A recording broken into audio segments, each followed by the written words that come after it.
자, 덩케르크 얘기는 여기까지 하고요. 이제 어벤져스 얘기를 하겠습니다. 뜬금없이 왜 어벤져스는 하겠지만 어벤져스도 관련 사실 관련 시간이 있죠. 굉장히 시간에 관련이 중요하죠. 있는데 어벤져스 엔드게임인데 사실 어벤져스 엔드게임에서 그것 때문에 양자역학 공부하셨잖아요. 그렇죠. 제가 양자역학의 약간 전문가 다른 얘기보다 제 어벤져스 엔드게임에서 언급하고 싶은 장면은 뭐냐면 제가 지금까지 본 영화 중에 가장 인상적이고 충격적인 자막이 나오는 거였어요. 자막이요. 자막. 5 음. years later 5년 후라는 자막이 딱 뜨는 장면 혹시 기억나시는지 모르겠습니다. 타노스를 이제 캡틴 마블이랑 같이 죽이러 가서 토르가 복수에 이제 성공하고 타노스 목을 자르고 죽였는데 아무것도 안 그렇죠. 남잖아요. 아무것도 이미, 변한 게 없잖아요. 이미 뭐 예. 그러고 그냥 이 복수는 했는데 뭐 아무것도 된 게 없는 거예요. 아무것도 되돌리지 못하고 그러고 지구로 쓸쓸히 귀환했는데 관객들도 저게 뭐지? 뭐 이렇게 시작하자마자 빌런이 죽어도 되나 했는데 자막이 무심하게 5년이 그냥 흘러 버려요.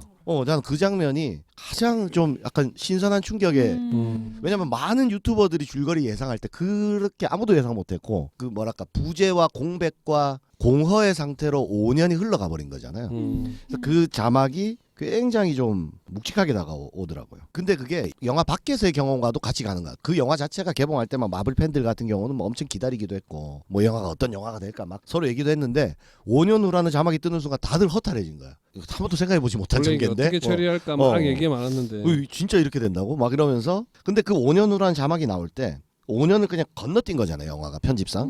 근데 건너뛰었는데 그 건너뛴 시간 속에 있는 그 인물들의 일종의 뭐 허무함과 뭐 공허함과 고독함과 이런 것들이 좀 전해지는 느낌이 들더라고요. 그러면서 저는 또 이제 또 사색을 이제 하기 시작했죠. 이 컨텐츠를 준비하면서 어벤져스 이 5년 후라는 시간으로 뭘 생각해 볼까 하다가 나한테 있어서 그러면 이 건너뛰어버린 시간이 무엇이었을까? 이런 시간 생각을 한번 해봤는데 좀 전에 제가 덩케르크로 제 아이에 대한 얘기를 했다면 이번에는 반대로 제 어머니에 대한 얘기를 좀 해볼 생각인데요. 제가 사진을 하나 잠깐 보여드리겠습니다. 뭐 우리 패널분들께는 이제 사진이 보일 텐데 유튜브로 봐주시면 이게 제 어머니 음. 아마 결혼 전인지 언젠지는 모르겠어요. 처녀 때가 드신데요. 근데 사진 되게 선명하게 잘 찍으셨다. 제가 이게 그 앨범에서 발견하고 제가 이렇게 뭐 스캔을 해놨죠. 왼쪽 위에는 약간 빛이 바랜 느낌이 좀 있네요. 제 어릴 때 사진도 있습니다. 제 민준이다. 유치원 때였나 언제였나 진짜다. 아드님이랑 아들이랑 똑같다. 닮았죠. 제 어머니랑 둘이 손잡고 이제 막 저게 무슨 날이었는지 기억은 잘 안 나요. 근데 명절인가 보다. 한복을 입고 있는 거 보니까 뭔가 기념일이네요. 뭐 이런 거 뭔가를 기념했던 뭐 아마 날이겠죠. 근데 표정이 좀 뚱하네요. 제가. 어머님도 그렇게 표정이 서로 뭐 이렇게 행복해 표정이 보이지는 좀 않은 뚱하네요. 표정이네요. 제가 이 사진을 이렇게 한번 띄워본 거는 저런 시절이 이제 있었던 거죠. 저런 시절이 있었는데 가만히 생각해 보면 사실 저는 부모님과의 추억이 많지는 않습니다. 뭐 거의 없습니다. 어머니랑 어릴 때 뭐 했나 이렇게 떠올려 보면 사실 생각나는 장면은 사실 거의 없어요. 저 어머니도 살기 바빴고 막 그랬기 때문에 예전에 사이다 얘기해 주셨잖아요. 사이다. 뭐 그런 거 있죠. 그런 아주 순간순간 말고는 근데 실제로 다른 분들도 아마 돌이켜 보면 지금 나이 든 부모님을 생각하면 이게 제가 그런 느낌이 드는 거예요. 그냥 건너뛰어 버린 것 같아요. 한 40년을. 그냥 한 40년이 제 어릴 때 몇 장면이 기억나거든요. 제가 그때 내 인생의 소울푸드 얘기할 때도 제 어머니 어릴 때 몇몇 에피소드는 기억이 나는데 그러고 나서 마치 그 자막처럼 40년 후 이렇게 되어 있는 기분 같아요. 지금 제가 과거를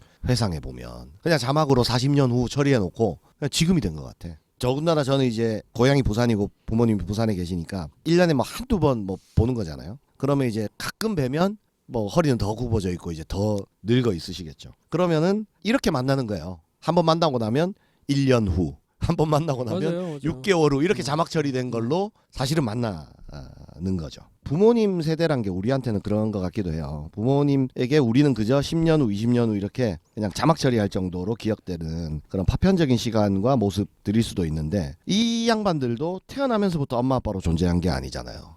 이분들도 무수히 이 연속적인 시간이 흘러서 자기도 모르는 새에 결혼을 했고 뭐 아이를 낳고 어떻게 하다 보니 돌아보니 엄마가 되어 있을 것이고 아빠가 되어 있을 것이고 때로는 그들의 삶에도 이제 일종의 영혼 같은 기다림도 있었을 건데 우리는 그냥 엄마 또는 아빠로서 짠 하고 등장한 존재로서 이제 기억을 하다 보니 우리는 그들이 보냈던 크로노스의 시간이든 카이로스의 시간이든 가히 잘 짐작을 못하는 거죠. 그냥 몇 년이 흐른 후 이렇게 자막이 흐른 후에 등장하는 존재 정도로만 이렇게 생각하게 되는 게 아닐까. 뭐 적어도 저는 효자가 아니라서 그런지 그렇게 좀 느껴지는 때가 많다는 생각이 듭니다. 이런 것도 생각나요. 그 제가 군대 있을 때 제가 강원도 양구라는 곳에서 군 생활을 했는데 교통이 되게 안 좋아가지고 거기서 나오면 거의 하루 종일 걸리는 거죠. 집까지 포병이셨죠? 내려가려면. 포병. 포병이었는데 아마 남자분들 군 생활하시면서 그런 경우 한두 번은 있으실 것 같은데 휴가를 딱 받으면 집에 내려가기 전에 하루 더 놀다 가는 거예요.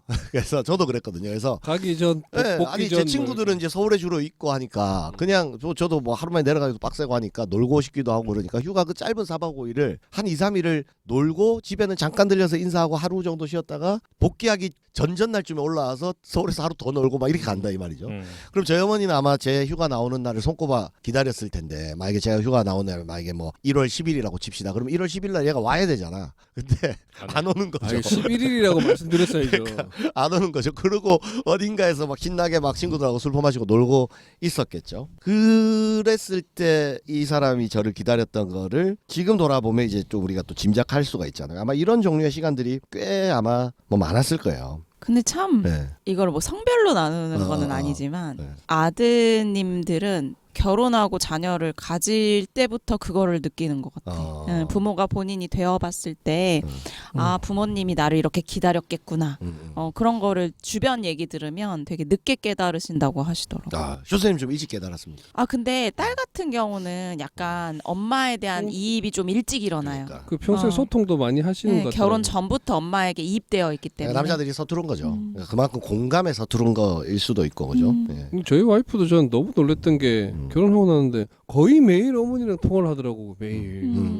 아니 뭘 저렇게 할 말이 많나. 그러니까. 이게 저도 진짜 정말 친구 같은. 1년에 2번 만나는데 부모님 2번 보는데도 불구하고 중간에 특별한 일이 없으면 전화할 용건이 없으면 잘 안 하거든요. 그렇게 생각하는 거야. 용건이 맞아, 있어야 용건이 있어야 한다. 돼, 용건이. 뭐 이런 거. 무슨 용건이 있어야 하는 거지. 뭐 특별한 변화가 없는데 뭐 매일 전화를 한다는 게 너무 그러니까. 이상하던데. 저도 뭐 전화하기 되게 싫어요. 전화하는 자체를 귀찮아하고. 근데 아무튼 도올 선생님 아까 얘기를 다시 돌아가자면 이 카이로스의 시간을 잡기 위해서는 인간의 주체성이 되게 중요하다 이런 얘기를 했잖아요. 그래서 크로노스에 그냥 끌려가는 시간이 아니라 내가 주체적으로 인식하고 이해하고 또 머무르려는 그런 시간, 내가 주관적으로 이 시간은 소중한 것이라고 의미부여한 시간, 그게 이제 카이로스의 시간일 텐데 이 감각을 최대한 좀 일깨우고자 하고 또 상대의 감정을 좀 이렇게 이해하려고 하고 또 함께 머무를 때 그 카이로스의 시간을 조금이라도 더 느낄 수 있는 것 같아요. 그러니까 우리가 이 카이로스의 시간을 두께로 오르는 시간을 인생에 얼마나 많은 포스트를 만드느냐에 따라 똑같이 만약에 80년을 살아도 누군가에게는 카이로스의 시간이 비중이 많은 만큼 좀 더 값진 인생이 되는 것일 거고 아니 그런 시간이 많이 없었다면 정말 돌아가 보면 그냥 허무한 전도서의 그 솔로몬이 말한 것처럼 그냥 흘러가 버린 시간이 되지 않을까 해서 지금 이 순간이 정말 중요하다고 그래서 생각합니다. 처음에 그 노래를 부르셨구나. 흘러가는 시간 속. 속에 그렇죠. 그냥 흘러가는 시간 속에는 크로노스의 시간이죠. 그게 딱 맞는 노래네. 근데 왜 그 컴퓨터도 다시 이제 그 완전히 리셋을 할 때 뭔가 저장 지점을 만들어 놓으면 과거에 그게 그 지점으로 없으면 돌아갈 수 다 날려야 있잖아요. 됩니다. 안 그럼 다 날리잖아요. 그렇죠. 그러니까 되게 중요한 그 지점들을 서로 다시 돌아가서 반추할 수 있는 지점들을 많이 가진 관계일수록 되게 정말 그렇죠. 세월을 느끼는 방법이 전혀 다른 것 같아요. 그렇죠.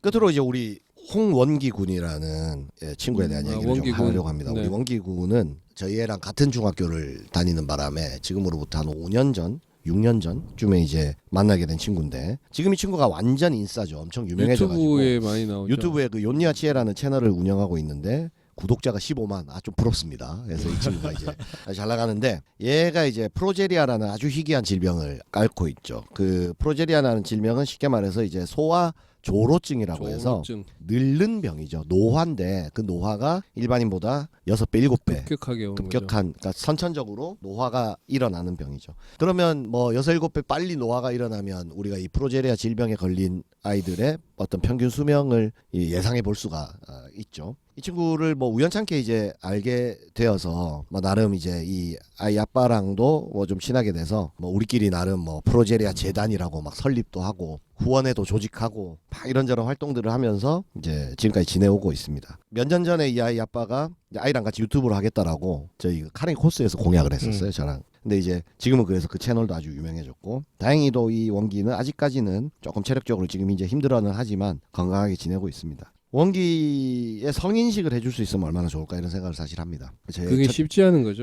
쉽지 않죠. 예. 저희 첫째보다 이제 한 살이 어린 친구인데 우리의 꿈이 있다면 원기의 성인식을 성대하게 한번 우리가 같이 치러준 거죠. 처음에는 저희가 이제 이 친구를 돕는 일을 한다 이런 생각을 했었던 것 같기도 한데 사실은 원기를 생각할 때마다 또는 원기를 가끔 만날 때마다 이 아이가 우리를 진짜 돕고 가르치는 존재에 오히려 가까운 것 같아요.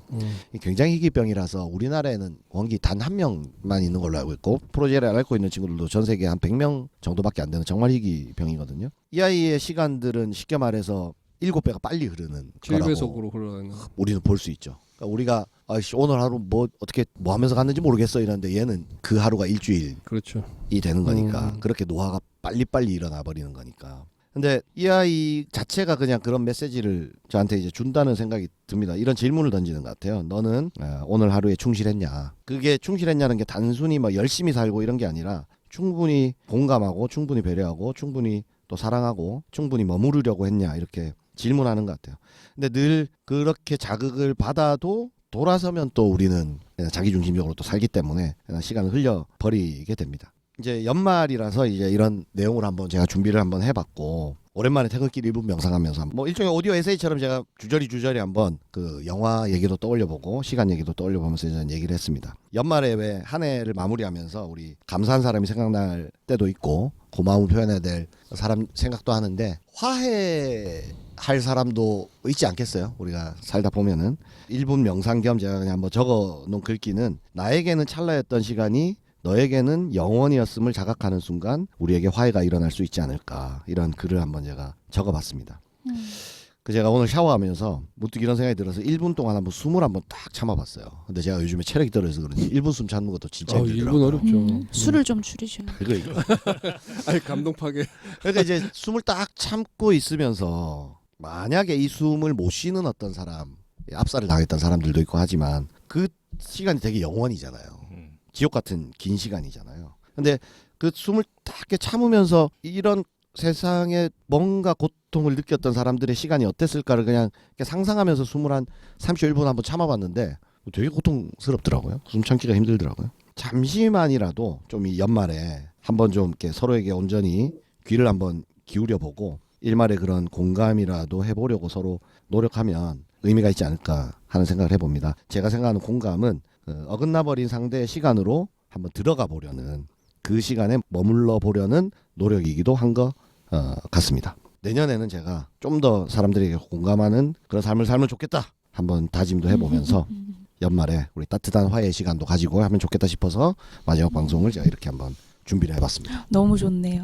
홍브랍 스승님의 이 정법 강의를 차분히 잘 들었어요. 왜냐면 끼어들고 싶었는데 너무 이렇게 너무 흐름이 너무 그래서 아름다웠어요. 들을 수밖에 없었다. 자, 크로노스와 카이로스의 시간 이상 마무리하도록 하겠습니다. 한 시간이 완전 카이로스의 시간이었네요. 카이로스의 시간. 너무 좋았습니다. 청취자분들도 되게 의미 있는 연말 보내셨으면 좋겠고요. 네. 정말 따뜻하게 또 화해도 하시고 그리고 되게 소중한 시간 많이 만들어가는 연말 되셨으면 네, 좋겠습니다. 청취해 주셔서 너무 연말 감사하고요. 행사에도 새해 복 많이 받으셔야 되잖아요. 우리 이게 그러면 연말 방송이니까. 마지막 올해 2022년도의 마지막 방송이니까 청취자 여러분 한 해 동안 감사드렸고 다음 주에 우리 시간 테마 이어갈 거고요. 새해 복 많이 받으십시오. 예, 새해 새해 복 복 많이 많이 받으세요. 받으세요. 감사합니다.